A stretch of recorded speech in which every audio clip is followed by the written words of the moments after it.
Advantage pag marunong tayong mag-invest dahil mas mag-grow yung pera natin. Halimbawa, kung nakakapagtabi ka ng 3,000 per month pero nakalagay lang ito sa unan, after 20 years, 720,000 lang ang pera mo.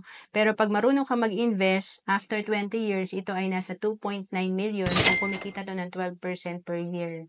Kung naghahanap ka kung saan ka pwede magsimula sa investment, pwede ka sa Kaiser. Halimbawa, nag-i-invest ka sa Kaiser ng 36,000 per year, 7 years lang ang mag-iipon sa Kaiser, kaya ang total na investment mo dito, 252,000. And sa total na binayad mo na 252,000, after 20 years, ang projected fund nito nasa 700,000. At kung age 30 ka nag-start, pag edad mo ng 60, kung iwan mo pa ang fund mo sa Kaiser, patuloy pa rin itong mag-i-invest at patuloy pa rin lalago at may healthcare ka pa.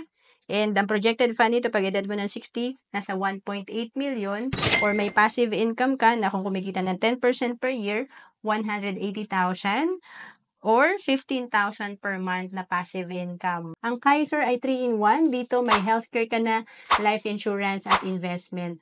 To know more about Kaiser, message mo lang ako sa FB, Rohan Celis Capistrano.